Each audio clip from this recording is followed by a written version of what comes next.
Hello and welcome to the Cinematologist Podcast. I'm Neil Fox. Please excuse my cold, which is making me quite throaty, but it's nice to be back presenting the second episode of this new season of the podcast.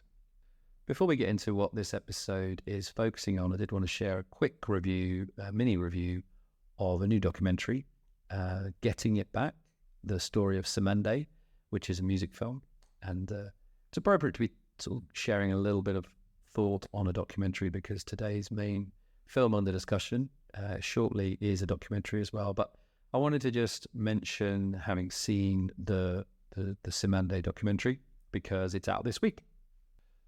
Samande were a British funk band in the 70s who were kind of like a lot of bands, kind of in terms of black British bands and bands led by, sort of the Windrush generation and then their families were kind of like never really taken seriously, misunderstood, misrepresented or mispromoted in their time. But they created a series of songs, particularly which became foundational to hip hop.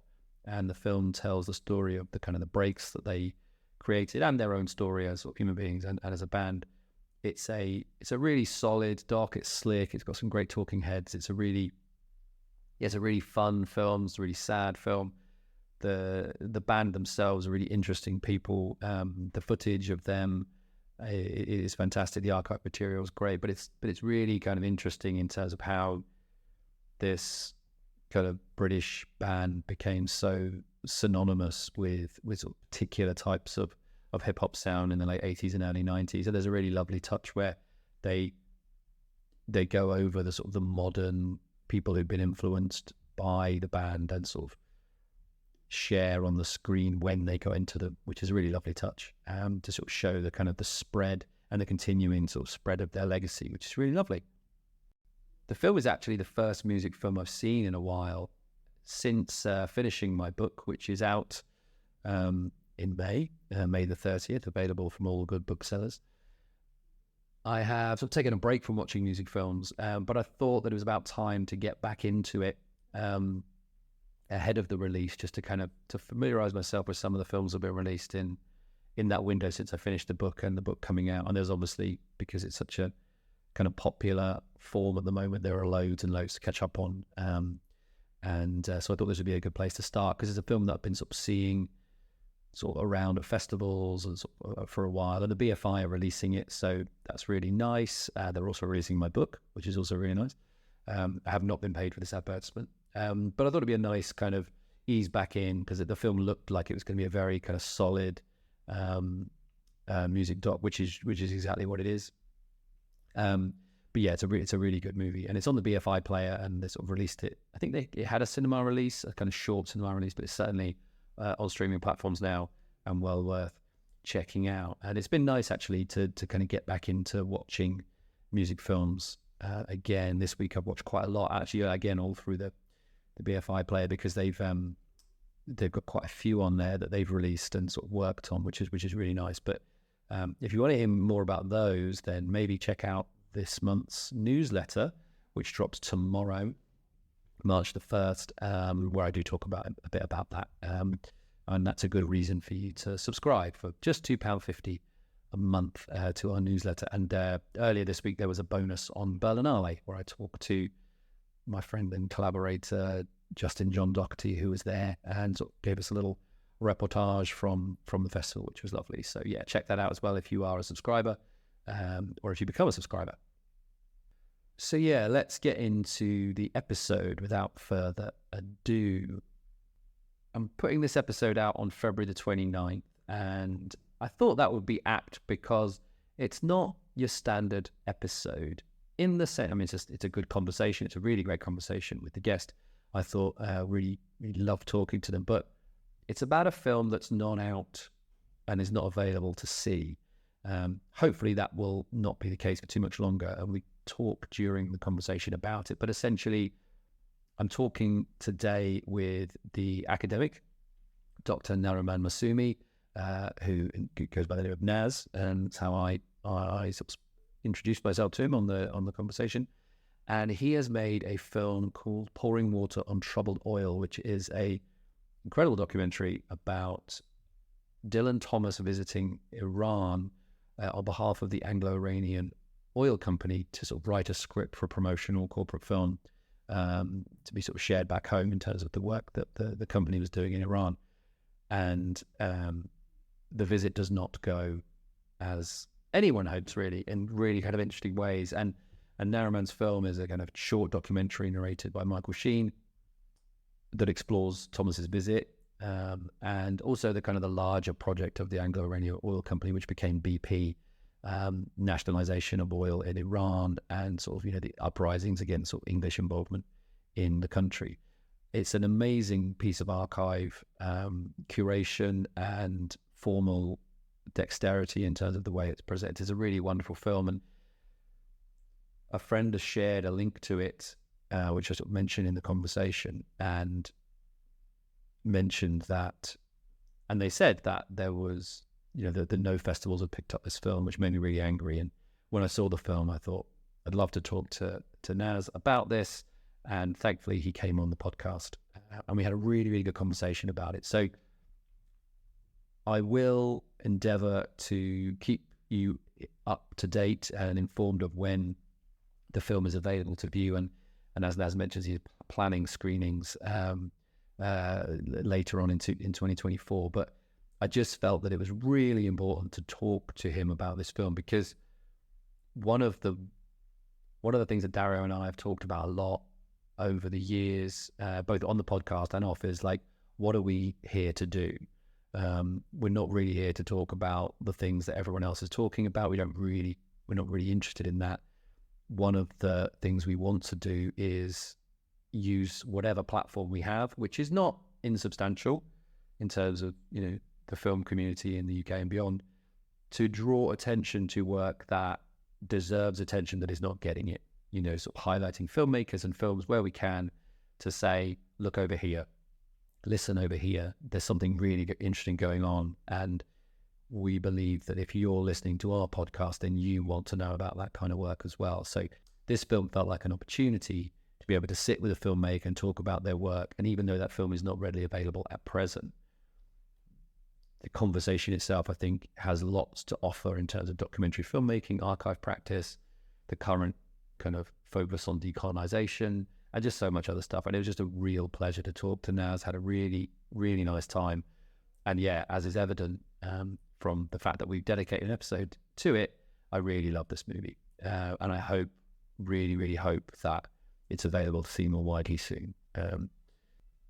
So without further ado, this is me talking to Dr Nariman Massoumi from Bristol University about his incredible documentary, Pouring Water on Troubled Oil.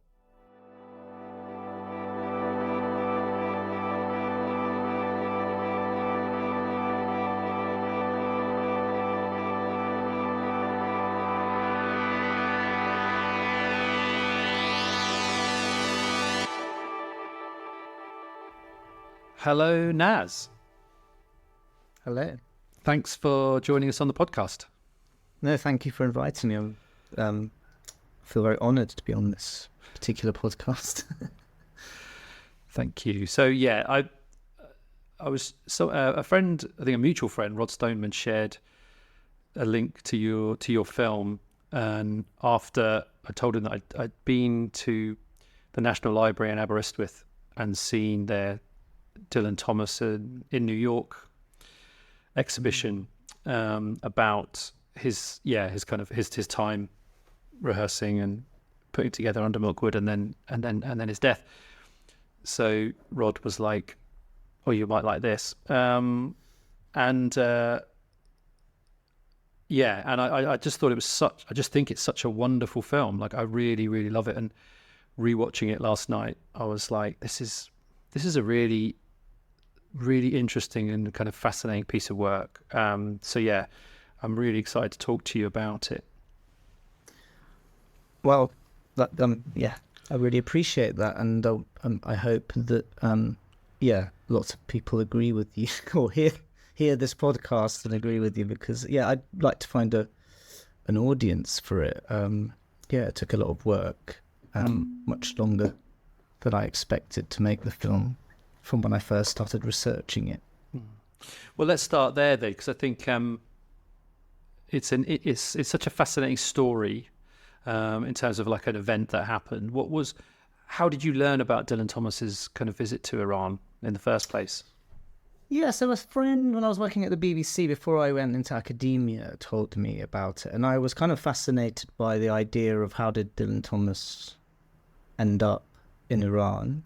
And the more I looked into it, the more interesting it got, really. So, I sort of discovered that he'd, written about it in his letters. And then I discovered that the reason he was there was because he'd been assigned to write a script for the Anglo-Iranian Oil Company, which later became BP, British Petroleum. And,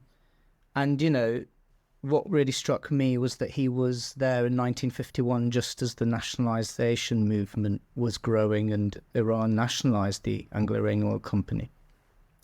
So the idea of him being here, in Iran in that particular time just struck me as really fascinating. And so I looked into it more. And yeah, that involved going into the BP archive and looking at the kind of the history there and discovering and digging more. And the more I looked into it, the more unraveled, really. So yeah, it was kind of odd to think that Dylan Thomas, this person that we might associate with, of course, a really distinctive writer, but also associated with perhaps quite colourful lifestyle of drinking and so on, would be chosen as the person to write a propaganda film about a Muslim country in which Britain was embroiled in an oil crisis with. So yeah, I found that quite odd and interesting. Yeah, for sure. The film is entirely constructed from archive in terms of the visual material. What was your experience when you first encountered the sort of the material that was in the archive? And did you say that it was the BP archive predominantly? So what was that experience like of working with them? So, in a way, I suppose the film is is made from archive in every sense. The Dylan Thomas letters form the voiceover, as well as some other material that I've taken from archives, and then the film visuals are from archives. So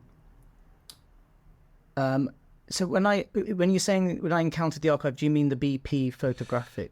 I think so, yeah. Because is that the majority of the archive that you use? Yeah. So the way I approached the film initially was how am I going to make this film? And I did there were very various forms of this film, but I began during COVID to put images together with the voiceover as a creative sort of tool.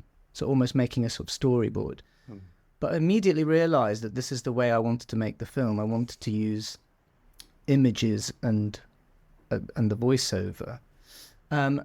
And then because I'd done some research in the BP archive about the film that he was attached to, I discovered there that they had this vast photographic archive, which was in some ways untapped. And yeah, as soon as I opened those and looked into them, the whole world opened up for me, basically. Yeah, and it's an extraordinary collection of images. And yeah, could you just talk a little bit about in terms of like curating those images? Because what's really interesting about the film is you have the narrative of Dylan Thomas's visit, but the construction of the images seem to tell their own narrative, across time. So yeah, like they both kind of support the trip, but they're also kind of another story of the kind of the colonial project that was and is, like this engagement in Iran by the company. Yeah, so Iran wasn't formally colonized by Britain, but it wasn't informally. It was occupied, and there was Britain was there partly through the Anglo-Iranian Oil Company. So there was this.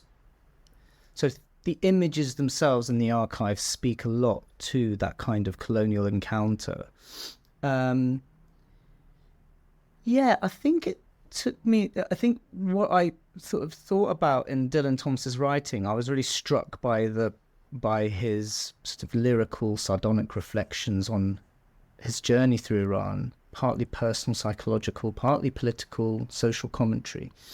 but there were all these gaps, about, did he, encounter oil workers? Did he encounter the kind of rising protest movement? And the way I approached the film was to, in a way, bring the archive and BP in dialogue with Dylan Thomas's account, and the idea that both expose elements that the others that's missing out. So I kept it quite ambiguous about whether Dylan Thomas really encountered protests or oppositional voices, but liked to think that he did as well. So so in a way, what you see in the film is some of the things that he describes are kind of literally conveyed through some of the photography and some of the images, but there are huge areas where it's suggested that he might have encountered something or not, or maybe he missed out. And that's the kind of nature of his journey, I think. Similarly, I think there's aspects of what he writes that brings out aspects of the colonial images or what's underneath, kind of darker, maybe haunting vision of what's underneath that doesn't appear if you just look at the photographic evidence, if you like. Yeah. There's all those layers of play. The form of the film is really interesting in terms of there's a lot of kind of slow movement across still images. So this sort of panning across, but and that really works to give just a kind of a real sense of the scale of the project. And then there's sort of flourishes like a little bit in a slideshow, which gives that real sense of sending material home. Sort of this is what sort of that sort of communication home. So I just wondered if you could just sort of talk a little bit about those formal choices, what informed them, and in terms of how you wanted to present the archive material in different ways, and if there were any sort of films or filmmakers in mind that you were thinking of in terms of ways of approaching the form. Yeah, I think that's a really good question. I think, I mean, I'll say two things. First of all, there was a general approach to the film of the kind of best way to say is maybe the proto-cinematic. So there's this idea that the letters that he wrote, I drew extracts from that I thought were some of them were very personal and not related to Iran, but I drew the elements that I thought were relevant to what I thought were like notes for a film. So there was a form of adaptation here, but I wanted to make the film as if it's coming into emergence, like there is a film in his imagination. And I felt like the kind of still images spoke to that. It's almost like a slide film, but it isn't. And that also speaks to the idea of a travel log, the illustrated lecture, the kind of colonial ethnographic history of those kind of travels abroad. So I wanted to sort of have a nudge towards that, a nod towards that, sorry. And so, yeah, there was an element of that's why I wanted it to be structured like that. I was also feeling quite responsible for using the type of images that I was using, and I wanted an element of sort of distancing at points where you feel you're aware of the use of photographic images. So in a way, I was influenced by two types of filmmaking documentary tendencies with the use of photographs. There's the sort of 50s, 1960s sort of Alan Rene, Chris Marker, Agnes Varda photo films, where there's a kind of modernist use of photos, where they're presented as evidence of a particular event or action or people. Whereas with a kind of, I've also had, I suppose the other influence is a more kind of historical documentary convention. Basically, I'm a big fan of Ken Burns, and I do like the slow images over. So I think I mixed both tendencies, and I think both offered something of, like I say, there's a sense of which it is a film coming into being. And I think both allowed me to do different things. It allowed me to show these images as images, but also allowed me to allow us to immerse us into the kind of historical reality of that world. Yeah. It's really interesting that you describe it in that way, because one of the artifacts that I saw at that exhibition at the National Library was a letter from Amos Vogel to Dylan Thomas, inviting him to a kind of poetry and film symposium. Seeing Thomas as someone who has a cinematic way, in kind of poetry. So it's interesting. I think that there's that feels very, very present in your film as well. Yeah, that there is that kind of cinematic narrative that is in his words. Yeah, and that coming into being, I think, is a really lovely way of looking at it. And actually, I think film influenced a lot of his poetry, and some people have written about this. He was influenced by the kind of German expressionist silent filmmakers, and a lot of the kind of Gothic imagery in his work comes from that. That he was influenced by, he was a very, he read Eisenstein. He was influenced by montage, and he had a kind of political background as well. And that poetry and film symposium, there's a kind of interesting discussion with Maya Deren in that symposium where he kind of gives an indication of some of his ideas around film, although he's a bit reluctant to share them. Despite being an intellectual, he sometimes was resistant to. He kind of came across as an anti-intellectual in some of the way that he spoke about some things, that as if he was a bit embarrassed to be an intellectual or something. And that's what it comes across in the poetry and symposium. There's a recording of it, which is really, I encourage people to listen to it. It's quite interesting. I'll try and track that down. And yeah, interesting, isn't it, in terms of part of the tone of his letters seem to be that kind of, in the subtext feels to be like, I'm not sure why I'm here. I'm not sure what I'm supposed to be, like he's trying to figure out not just like what's going on in the place, but also why he's been picked to, to do this, and what he can do that's going to, if to kind of, I guess, in part to honor what he's been asked to do, although he seems pretty adamant that he's just going to do what he wants and what he responds to, which is, I think, is also interesting.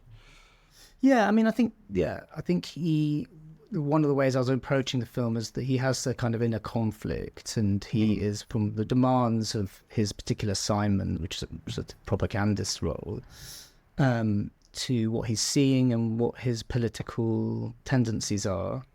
And I was trying to reflect that in the way that the film was made and in the use of sound and so on.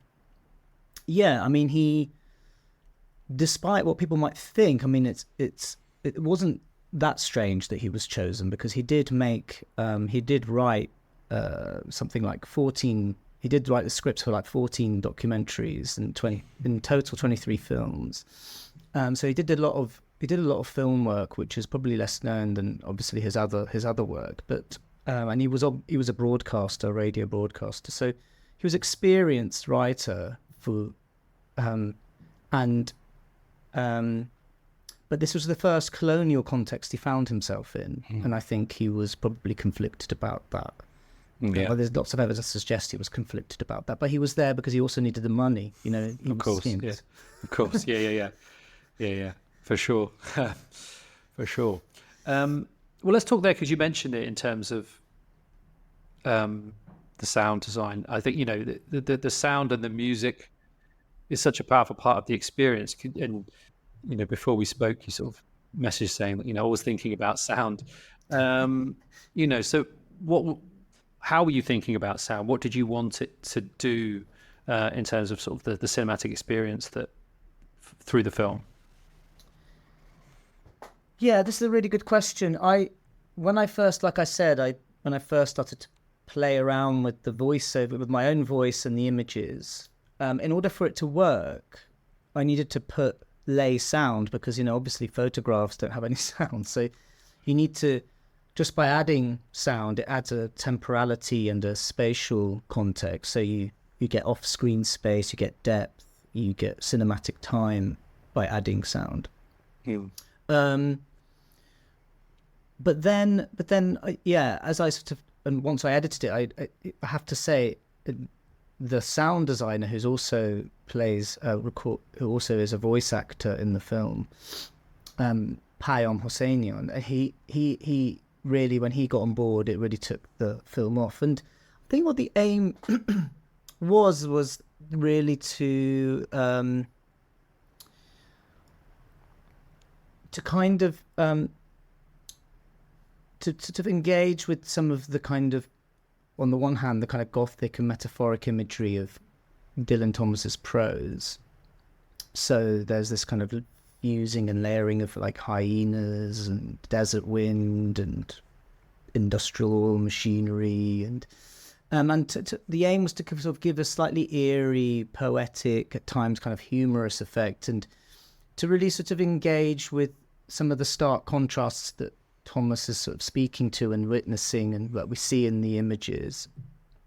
And to, I suppose, give a sort of more tactile sort of visuality to the colonial encounter, sort of unmute it, if you like, of the images. So that was sort of the aim. And the music in the film is something that I'd encountered before and I'd always wanted to use in a film. It's a kind of piece of concrete music by Dariush Dorlad Shahi. So there's two different pieces of music bookending the film, and that kind of, I needed something that spoke to almost the sort of historical wider significance or magnitude of things like oil, you know, the kind of clash between the industrial and the environmental, the kind of modern and the traditional. And because I felt like I didn't want to have a whole thing that said like, oh, now I'm BP making billions of pounds and, you know, all the stuff about this contemporary significance. And I thought the music in some ways could somehow evoke that significance through its, you know, kind of, it's a mixture of electronic sort of modern and Persian traditional motifs in it. As well as it uses sort of, it's almost like sound design. It's got it uses birds and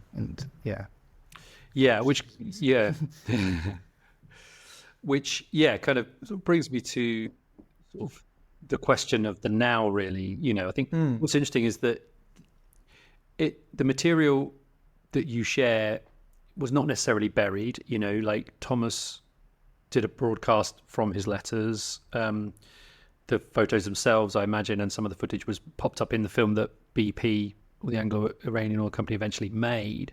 But it's not a well-known thing, I guess, because the context of that propaganda film, and also Dylan Thomas's kind of audio travelogue, kind of rooted very much in that moment. But this film, you know, is released now, you know, and I wondered how you thought about, I mean, I think, you know, through the form clearly, but you know, what resonates for you now in that material in terms of how the film speaks to the current moment, you know, as well as representing that historic period?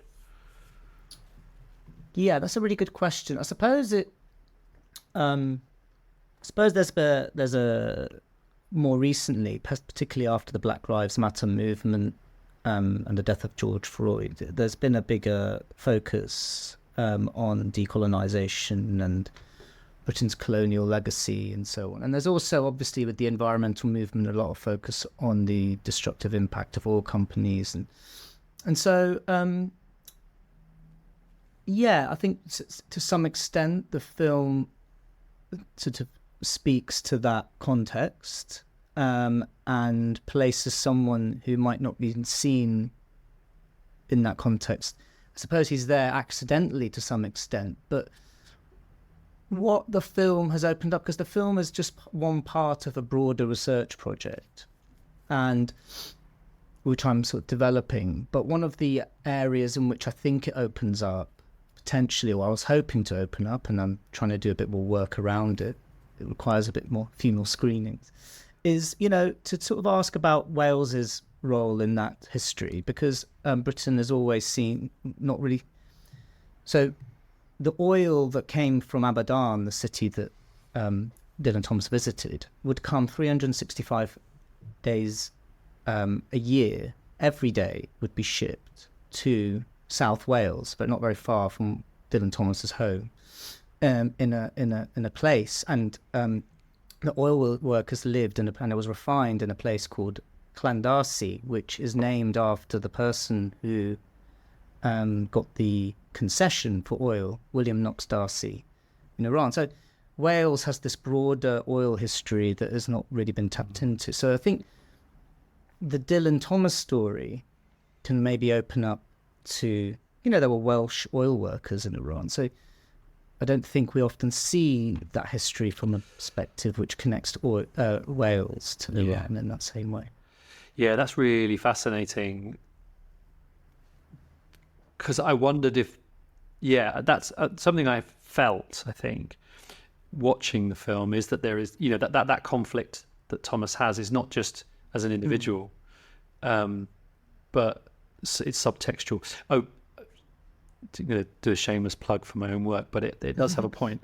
I've written a book about music films and like documentaries and concert films, and there's a focus in the book on the work of Griff Rhys and Dylan Goch, who made American Interior and Separado. And what's really interesting about those films is they're about Welsh language, but they're from a position of, a country within within Britain that is, engaged in colonial activity like Patagonia, or in the case of American Interior, like, the First Nations territories, but it's colonizing by people who have an experience of being colonized themselves and are engaged in that kind of tension. So really interesting to hear that, because I think that is an important project in terms of Wales as a place where these tensions are always there. In the work of Raymond Williams, it's there a lot. The question of Wales. What is the question of Wales in relation to England, but also as a nation itself, which goes out into the world, and does these things. And you kind of see there's an element of that in, because Dylan Thomas is not a Welsh language writer, but he's an Anglo-Welsh border writer, if that makes sense. But you can see his disdain for the British, the British in the film, where he's describing the kind of, I suppose, what we might call British migrants, but would be sometimes termed as expats or kind of settlers or whatever. And he has a particular, and that maybe comes from a kind of that kind of critique comes from a Welshness. But yeah, I'm quite interested in the fact that he's caught between these two, where Wales fits into the story and the kind of contradictions there. Well, hopefully that is a project that grows. And that is a question which you probably can't answer, but it was a thought that I had, which is like, what were they thinking would happen when they sent him? Is there anything in the archive where they're like, okay, maybe this wasn't the best choice of someone to go? Well, it was a really ambitious project, and it was initially a very different film. I mean, I have to say this is part of two other films that I'm also making on this topic, but the production history is fascinating in its own right, and they initially wanted to make what might be called a story documentary, a form of docudrama that Dylan Thomas was experienced in writing, where it would have a kind of narrative, a scripted, and it was a film that was going to show, it was quite ambitious. And that kind of fell through because of the way the turmoil in Iran was taking place, and they had very difficulties like importing equipment and so on. Sorry, I forgot your initial question. Well, it was just like a sharing of a thought about. Oh yes, I think. Yeah, BP was different from Shell. Obviously, Shell had a film unit which had a very important role in British documentary movement. Notable filmmakers, Grierson, Arthur Elton were part of the Shell film unit, but BP sponsored films. It didn't have its own unit, and one of the production companies that it made a lot of films for them was called Green Park, set up by Walter Greenwood, who wrote Love on the Dole, And they had this kind of literary aspect to them. So one of the films that they made was Cyprus as an Island, a colonial film with Laurie Lee, who wrote Cider with Rosie, and this is a similar project. This was a similar project. Dylan Thomas.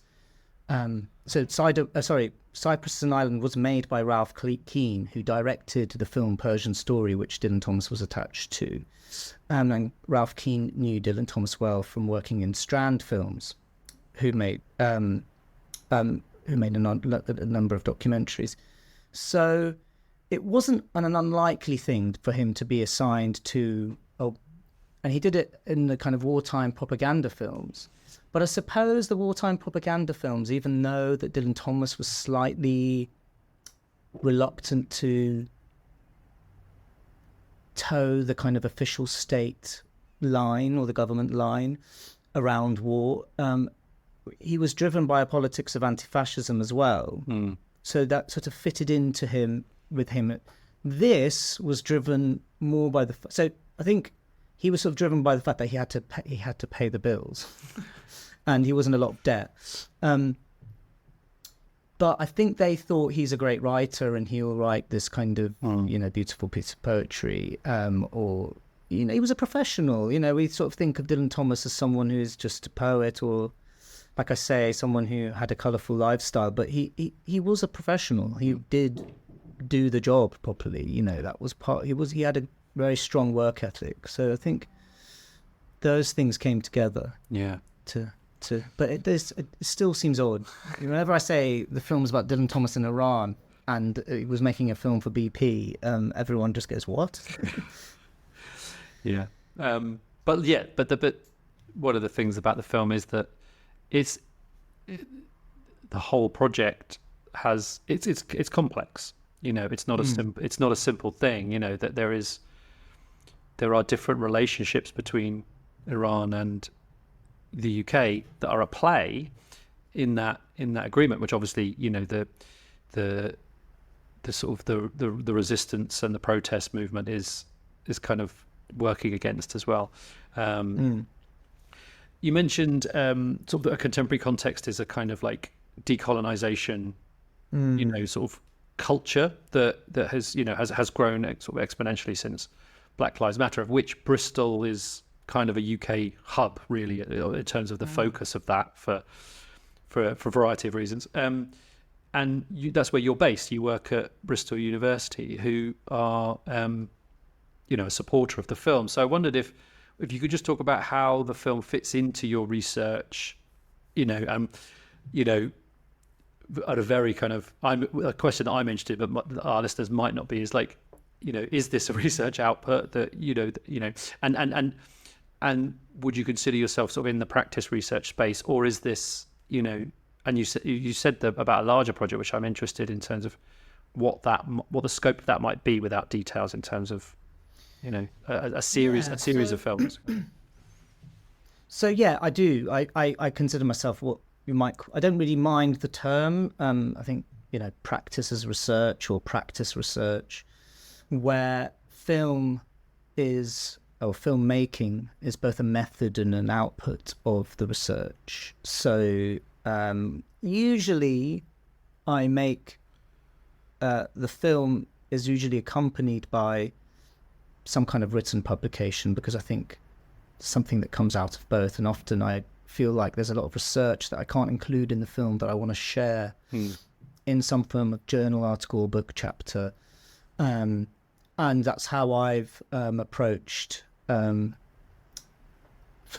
listeners who will find this boring, but the research excellence framework, where academics have to submit outputs, which informs, which is sort of assessed for its quality every however many years, 7 years, and 7 or 8 years, isn't it? Yeah, and then that informs funding and various decisions, but which we're all required to do as academics. So in the past, my films and the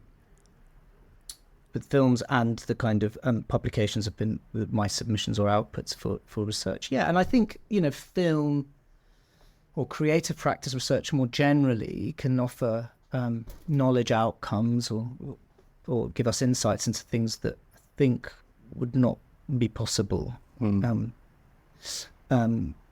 if they didn't have that. So I think the sort of Dylan Thomas's colonial encounter in this film, and its encounter with the use of images and the way it's told, has something to say that maybe a journal article alone wouldn't quite offer. So yeah, I see that. And there's two other films. So basically, one of the things that I found really interesting is the production history of Persian Story, where there are these letters between the film officer of the Anglo-Iranian Oil Company with the director of the film, and there's a sort of a crisis over whether the film can be made, the original project. So that's a short piece that will accompany this, and it's mixed with archive. And another film, it's not really, I suppose it's a film, it's yeah, we could call it a film. It's an interview with a filmmaker called Ebrahim Golestan. Ebrahim Golestan was a kind of founding figure of Iranian art house cinema. He set up a film studio called Studio Golestan, which made very notable films like The House is Black, and he produced, which is by an Iranian poet called Furugh Farrokhzad, and he also produced a film called Brick and Mirror, which is, you know, one of the kind of landmarks of Iranian new wave cinema in the 70s. He was in Iran in 1951 and he met Dylan Thomas, and so I have an interview with him which I did in 2017. He sadly passed away at the age of 100 last year in Sussex, where he'd been living since 1975.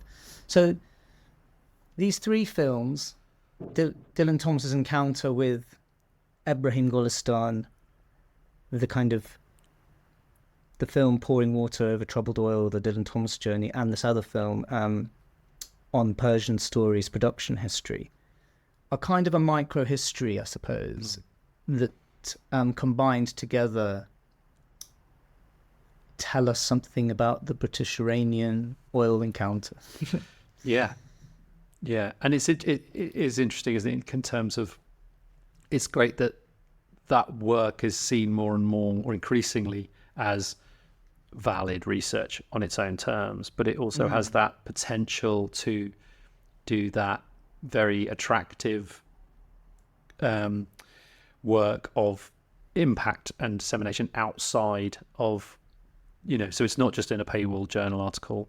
It has the potential to be in cinemas, in public spaces, taking that story out on the road, which is so vital, you know, particularly when it's such a beautiful film. Yeah, and I think particularly around history as well. I think a lot of general public engage with history through film, through documentaries and through historical fiction, and I think maybe as practices researchers we have something to offer there when we're making films around historical topics or using archives, that there's that it's not just a film, we have kind of academic research that can contribute to that. So how we screen these things and the kind of discussions that might be had after, you know, it could be a kind of panel discussion after, can also in some ways bridge, not the gap, but, you know, bring academic research into a more public sphere in a kind of interesting way, I think. Yeah, I agree. And the film's got Michael Sheen, like, you know, which obviously is a big draw. It'd be interesting to know, like, when and how he came on board. I mean, again, as much as Dylan Thomas in Iran might be an odd fit, Michael Sheen and Dylan Thomas seems a very obvious fit. Yeah, well, he'd just been desperate to work with me for... Fair play. Yeah. Yeah. No. So I suppose when I first started it, I thought, who's going to read the voice? Because I was using a guide commentary and it was so important. And the first person who came to mind was, the first person who came to mind was, God,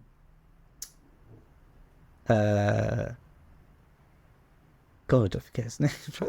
No, I'll say in a second.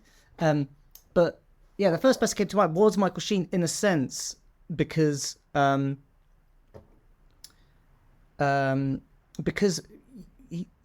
think even more so than, I mean, I know Dylan Thomas is notable for being Welsh, but in a way, there's a sort of Welsh nationalism that Michael Sheen brings, because I don't know, there's a sort of that I thought immediately occurred to me, but also I knew that he was very passionate about Dylan Thomas, and I knew that he'd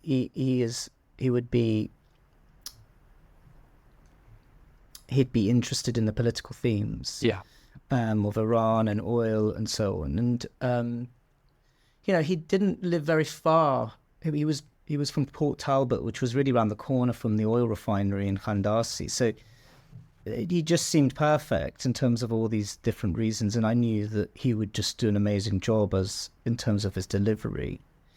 So yeah, the project went on and off for a year. I mean, as with all these stories about recent projects go, COVID disrupted this project, and I couldn't get into the archives. It was hard to make the film, and that's in that sense. So I got in touch with the agent quite early in the project, partly because I was trying to use his name to get funding, and he expressed interest from the beginning when I sent a script and a very, very early rough cut to give an impression of what it would look like. And yeah, so he showed interest, and then later on, as the film progressed towards the end, I started to really sort of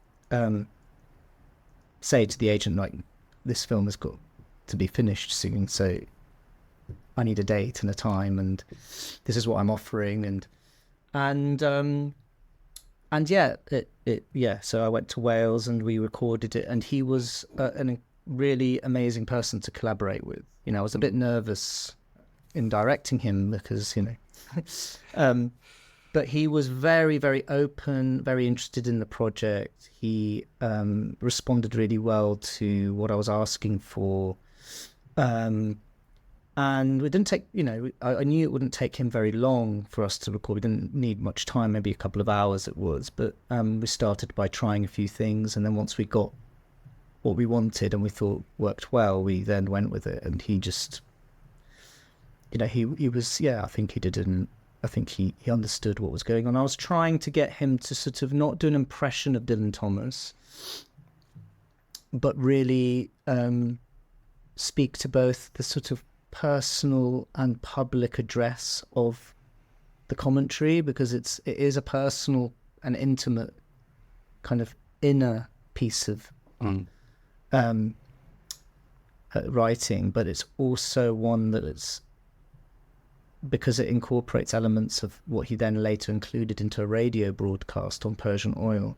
There's an element of a kind of, he's a writer and he's always writing for an audience, even in his letters. Yeah, so there's a sort of an awareness of a wider public. So, and that's where he's quite playful with the language as well. So, and I think, Michael Sheen approached it, did exactly what I wanted and more. Yeah. I mean, it's again, it's just another wonderful aspect of the film that works really beautifully. I think when Rod sent it to me, we sort of messaged back and forth, and one of the things that came out was a kind of just an anger on both of our parts, really, that the film has not been seen, that it's not been sort of, it's just not out there in a way that it feels like it really deserves to. So part of the reason for this is, not that I have any influence at all, but but just to raise awareness that this thing exists, because it's a great piece of work. I wondered, how you're feeling about it in terms of the response, but also where are you at with it? Like, when can it be seen? Do you have any plans for it, kind of thing? So it's premiered in a really great festival called It's All True, set up by a kind of creator and critic called Amir Labaki, who is in Brazil, which is it's a kind of one of the best Latin American documentary film festivals. It's Academy qualifying, and it has a feature and international and short competition. So the short competition was only 8 films. So I was really excited that it got into there and it had that. I wasn't able to go, but so I was quite hopeful then. I've had more of a problem in getting into other festivals since, and I don't know. I mean, I wouldn't be able to answer the reason why, because it's one of the difficulties about festival submissions, as I'm sure you're aware, is you never get any feedback. You just get a rejection. And so you've got no idea if, like, I don't know, if it's a bit too long for their program, if they want more 15-minute films, or if it's to do with the sort of pace. There is depends what kind of film you're into, but it doesn't start. It starts quite with a sort of. It asks of you a little bit in terms of pace, and I also wonder how these things are watched in selection. I do feel like I've made it for the cinema, and I don't know how much it's been viewed, but I just personally I'm not feeling anything other than wanting it to be seen by an audience, particularly in Wales and the UK, and to have conversations around it. So I was sort of giving the festival submission some time, but now I'm moving towards organising my own screenings this year, and maybe screenings and discussions in collaboration with various curators or independent cinemas. Yeah. So part of sending it to Rod was to see where he could get it. Yeah. And getting it to you obviously was a good idea, because I'm here now talking about it. I think many filmmakers have this problem, I think, and I've gone to festivals and so on. I don't think I understand the festival world that much. This was a project that I made on a very low budget, and I don't have a producer or an agent with it, and I don't know if that makes a difference. And my only interest really is to show it to an audience, to get some discussions going, and that's what we all do. I suppose we make films hoping that lots of people watch them, and then get frustrated when they don't. Indeed. Well, hopefully that does change over the next few months, and let us know, and we'll let people know as and when through the podcast, if where it's playing and when. But yeah, just thank you for the film. Thank you for the conversation. It's been a real pleasure to hear you talk about the film, and thanks very much, and good luck with it. No, thank you. Thanks so much for inviting me. I'm really grateful, and I'm really I'm glad that you had a good response to the film, and that just from your questions, it's clear that you took from it some of the things that I was hoping would be coming out from it. So I'm grateful to you. Thanks very much, Neil.